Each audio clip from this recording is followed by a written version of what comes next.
কাঁচা আমের এই কুচি আচারটা প্রতি বছর আমাকে অনেকগুলো করে বানাতে হয়, কারণ এটা এত বেশি টেস্টি হয়। এই রেসিপিতে একবার বানিয়ে বছর জুড়ে সংরক্ষণ করতে পারবেন, তবে এই আচারে কোনো রকম তেলের দরকার হবে না। আর আমের কুচিগুলো কিন্তু গলে যাবে না। আজকের রেসিপিটা ফলো করে বানিয়ে দেখতে পারেন। আজকের কুচি আচারের জন্য 1 কেজি আম আগে থেকে খোসা ছাড়িয়ে নিয়েছি। এখন যেটা করতে হবে, এভাবে করে আমগুলোকে ছুরি দিয়ে কেচে নিচ্ছি। আপনি চাইলে কিন্তু আমটা গ্রেটার দিয়েও গ্রেট করে নিতে পারেন। ছুরি দিয়ে এভাবে করে কেচে নিয়েছি। দুটো পাশকে খুব ভালো করে যখন কেচে নেওয়া হয়ে গেছে, এখন ছুরি দিয়ে এরকম করে সাইড থেকে কুচি করে নিচ্ছি। তো এভাবে করে সবগুলো আম কুচি করে নিব। এভাবে করে সবগুলো আম কুচি করে নিতে হবে। আর আপনি ছুরি দিয়ে যদি আমগুলো কুচি করেন, ওই ক্ষেত্রে আচারের রেজাল্টটা বেশি ভালো হবে।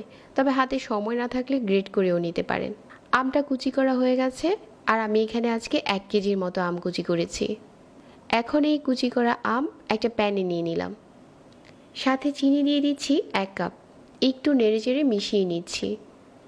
আর অপেক্ষা করছি যতক্ষণ না চিনির পানিটা উপরের দিকে চলে আসছে। চিনিটা মিশিয়ে নেওয়ার পর কিছুক্ষণ পরেই দেখা যাবে যে এটা পানি ছাড়তে শুরু করেছে। আপনি যে কোনো টকের সাথে চিনি মিশালে কিন্তু এটা পানি ছাড়ে। এই যে চিনিটা এরকম গলে গেছে, এখন চুলাতে বসিয়ে দিলাম। এই আচারে কোনো রকম পানি দিতে হবে না। ভালো করে নেড়েচেড়ে মিশিয়ে যখন এরকম বলক উঠেছে, ওই পর্যায়ে হচ্ছে চুলার আঁচ মাঝারি করে দিতে হবে। একটা আমের কুচিও এভাবে যদি আপনি করেন তাহলে গলবে না। এখন দিয়ে দিচ্ছি 1/2 চা চামচ লাল মরিচের গুঁড়া আর 1/4 চা চামচ হলুদের গুঁড়া। এটা দেওয়ার কারণ হচ্ছে আচারে যাতে দারুণ একটা কালার আসে, আর কিছুটা একটু ঝাল হয়। মিষ্টি খাবারের অল্প একটু ঝাল কিন্তু দারুণ টেস্ট হয়। এটা চুলাতে বসিয়ে রেখে আচারের জন্য একটা স্পেশাল মশলা বানিয়ে নিচ্ছি। 1 চা চামচ নিয়ে নিচ্ছি 5 ফোড়ন, আর 1 চা চামচ আস্ত জিরা, 2টার মতো শুকনা মরিচ হালকা ভেজে গুঁড়ো করে নিচ্ছি। আর চুলাতে বসিয়ে রাখার পর আচারের পানিটা পুরোপুরি টেনে গেছে।